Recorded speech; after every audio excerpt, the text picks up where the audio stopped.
Kaameraa dhoksaa jechuun wanta akka salphaatti ilaalamaa jiru jechuudha. Jireenyi namaa balleessuudhaan addunyaa kanarratti gahee guddaa kan ta'u kaameraa dhoksaa, kaameraa xixiqqoo spy kaameraa isa jedhanii sanii jechuudha. Namni isin basaasuu danda'a.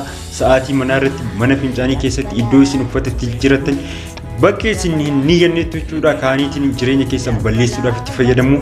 Viidiyoo isin waraabu, viidiyoo qaama qullaa isin waraabu, akkasumas immoo viidiyoo isa weebsaayitiilee viidiyoo qaama qullaa bitantu jira waan ta'eef achirratti maallaqa guddaadhaan gurguratanii jireenya keessan balleessuudha jechuudha. Akkasumas isinii sodaachisanii maallaqa sirraan fuudhu kun wanta hedduu yeroo waan baratamedha jechuudha. Ijoollee keenya birattis yeroo hedduu arginee jira, yeroo hedduu nu mudatee jira, qaamanis nu mudatee jira.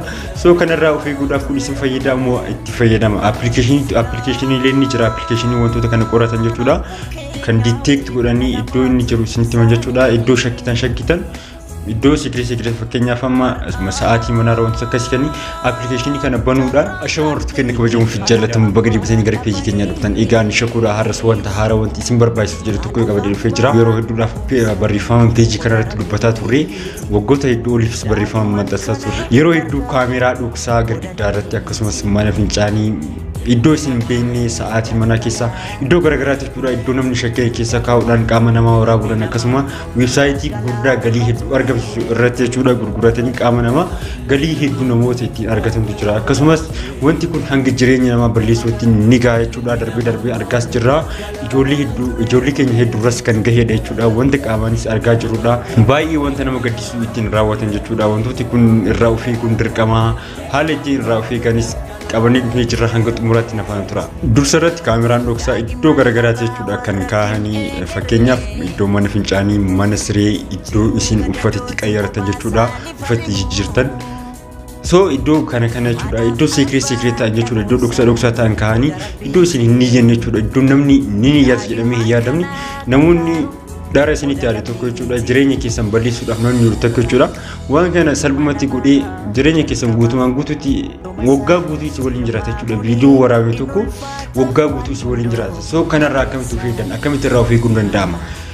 Kana jechuudha wanti qabadee dhufe jechuudha. Baay'ee isin fayyada. Namoonni gidduun jireenya isaanii dhabaa jiru, maatii isaaniitiin wal dhabaa jiru, lubbuu isaanii balleessaa jiru. Wanti baay'ee nama gaddisiisa jechuudha. Sababa waan kanaa wanti nama tokko irra gahu jechuudha. Sababa kaameraa dhoksaa wanti nama irra gahu yeroo hedduu barreeffamaan peejii kanarratti ani Qabaa kiyya barreessee jira. Namoonni hedduunis barreeffama sallaaleetiin appilikeeshinii akkamitti buufannaa nu didee wantoonni jedhu waan dhufe haala itti fayyadamni isaa akkamii namoonni hedduun qaamaanis kan na gaafatan jiru, keessaanis kan na gaafatan jiru waan ta'eef eegaa har'amuu gara viidiyootiin qabadee dhufee jira. Appilikeeshiniilee ni jira. Appilikeeshinii wantoota kana qoratan jechuudha. Kan detect godhanii iddoo inni jiru isinitti himan jechuudha. Iddoo shakkitan iddoo secret fakkeenyaaf amma sa'aatii manaa wantoota akkasii kenni appilikeeshinii kana banuudhaan ittiin ilaatan jechuudha. Yeroo kaameraa dhoksaa argate jechuudha appilikeeshinichi ni iyya jechuudha. Sagalee isaa ol kaasee ni iyya jechuudha. Lakkoofsi isaas ol kaa'ee jechuudha. Appilikeeshinii viidiyoo itti aanutti isin hojjedhee jira. Viidiyoo kanatti ani kan dhufu irratti ilaaluu dandeessanii jechuudha. Baay'ee salphaadha haalli itti fayyadama isaa. So namoota hedduuf waan hin galiniif jechuudha. Yeroo hedduu barsiisnee jira peejii kanarratti waggootaaf kan ka'u jechuudha. Barreessinees jirra. Viidiyoo kanarratti ni hubattan waan hedduu hubattan jedhee yaada. Appilikeeshinii kana buufachuudhaaf YouTube irratti yoo kan ilaalan ta'e koomentii irratti ni argattu. Akkasumas Facebook irratti yoo kan ilaalaa jiraatan ta'e ammoo viidiyoo kana gubbaa irratti fi koomentii jalqaba irratti ni argattu jechuudha. Eegaa karaa kana seentanii buufattanii itti fayyadamuu ni dandeettan jechuudha. Haalli itti fayyadama isaa baay'ee salphaadha. Namoonni hedduun amma baranii jiru, hanga tokko baranii jiru, buufataniis kan itti fayyadaman ni jiru. So haala kanaan jireenya keessan balleessuu irraa of eegaa. Namoonni jireenya keessan akka balleessan hin eeyyamina. Bifa kanaan irraa of eeguun dandeettan jechuudha. Baay'ee salphaadha. Appilikeeshinicha buusaatti itti fayyadama. Haalli itti fayyadama isaa viidiyoo kanatti aanee jiru irraa hubachuu dandeessanii hanga xumuraatti nafaan tura. kabajamtoota hordoftoota viidiyoo kana hundi keessan baga nagaadhaan deebitanii dhuftan ani shimeedha shimeemaan viidiyoo kana keessatti kaameraa dhoksaa mana isin keessatti hojjetan keessa jiraatan yookiin keessa galtan keessa jiru akkaataa itti appilikeeshinii fayyadamuudhaan kaameraa san arguu dandeessaniin isinitti agarsiisa jalqaba irratti appilikeeshinii kana daawunlood godhachuu qabdu isa kana jechuudha appilikeeshiniin kun proodha isa kana bakka biraatti daawunloodiin godhinaati isaan ani isinitti agarsiise qofa fayyadama kabajamtoota hordoftoota viidiyoo kana eegaa amma kaameraa argachuudhaaf deemna jechuudha kaameraan tokko mana kana keessa ni jira jechuudha kaameraan jirus kaameraa moobaayilaa jechuudha isa san yeroo argatu mallattoo akkamii agarsiisa wantoota birootis soqee ni argata waan ta'eef meeshaalee elektirooniksii kanneen akka kompiitaraa ispiikariiwwan adda addaa maagneetiiwwan adda addaa isinitti agarsiisa waan ta'eef appilikeeshiniin kun kaameraa yeroo argatu maal akka isiniin jedhuu fi mallattoo akkamii akka agarsiisu addaan baaseen isinitti agarsiisa jechuudha sirriitu hubadhaa jalqaba irratti ni bantu okay erga bantanii booda haala kanaa isinii dhufa iddoo kana tuqxu iddoo kana erga tuqxanii booda hidden camera kan jettu hidden cam kan jettu tan ishee tana tuqxu iddoo kana fayyadamtu jechuudha click san booda spy camera detector jedha kaameraa dhoksaa yookiin kaameraa basaastuu detect godhi jedha iddoo kana tuqxu jechuudha amma kaameraa soqnaa jechuudha mana keessa soqnaa jechuudha fakkeenyaaf mana keessan keessa chaarjera moobaayilaa fakkeessanii diivaayidara fakkeessanii yookiin ispiikarii fakkeessanii iddoo adda addaatti meeshaa miidhaginaa mana keessa jiru fakkeessanii riisiivara fakkeessanii kaa'uu danda'u iddoo adda addaa kaa'uu danda'u ampoolii fakkeessanii kaa'uu danda'u waan ta'eef isin bakka shakkitan irra ooftu jechuudha moobaayila keessan amma mana keessanii deemaa jira okay amma yeroo jijjiiramu argaa okay amma asitti detect high radiation jedha okay isinitti agarsiisa iddoo kana laala isin iddoo kana dubbisa detect high radiation jedha detect high radiation jechuun waan akka elektirooniksii maagneetii fa naannoo kana ni jira naan jedhaa jira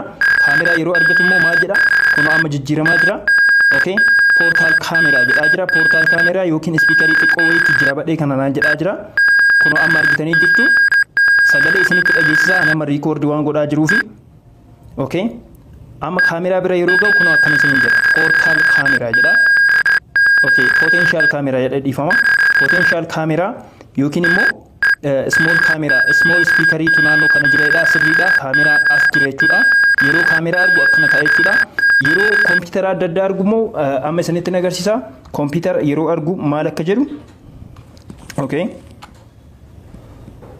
amma kompiitar jedha kuno kompiitara TV yookiin moobaayila wayiitu naannoo kana jira waan akkasiitu natti dhagama waan akkasiitu naannoo kana jira natti fakkaata isiniin jedhaa jira kaameraa yeroo argu garuu portal kaameraa isiniin jedha okay ammas iddoo biraan isin geessa ammas kuno kompiitaraa fi wantoota biroo argee jira jechuudha kabajamtoota haala kanaan mana keessan keessa socho'aa oliif gadi socho'aati kan laaltan jechuudha fakkeenyaaf maagneetii bira dhaqaara maagneetiin bira yeroo dhaqu akkuma argitan lakkoofsi isaa haalaan ol ka'a raadiyeeshinii guddaatu natti dhagamaa jira jira kun akkuma argitan raadiyeeshinii guddaatu naannoo kana jira ispiikarii guddaa isaa bira geessetti jechuudha kaameraa bira yeroo dhaqu garuu kunoo akkana isiniin jedha kabajamtoota okay okay no portal no potential camera dha okay kaameraa bira yeroo dhaqu kunoo akkana isiniin jedha jechuudha potential camera small speaker detected jedha waan tokko naannoo kana ispiikarii xiqqaa fi kaameraan yoo jiraate akkana ta'edha isin garuu ispiikarii fi kaameraa ta'uu ija keessaniin waan argitaniif addaan baafattuu jechuudha salphumatti isinii gala jedheetiin abdadhaa kabajamtoota hordoftoota viidiyoo kana namoonni ilaalaa jirtan hundi keessan peejii keenya fooloo gochuu hin irraanfatinaa barnoota birootiin walitti deebina hangasii bakkuma jirtanitti nagaa ta'a yeroo hundumaa iddoo kana dubbisuu hin dagatinaa kaameraa yoo jiraate akkana isiniin jedha jechuudha potential kaameraa jennaan kaameraan ni jira jechuudha iddoo kan kabajamtoota hundi keessan waan appilikeeshinii keenya daawunlood gootanii fayyadamtaniif galatoomaa ulfaadha bye bye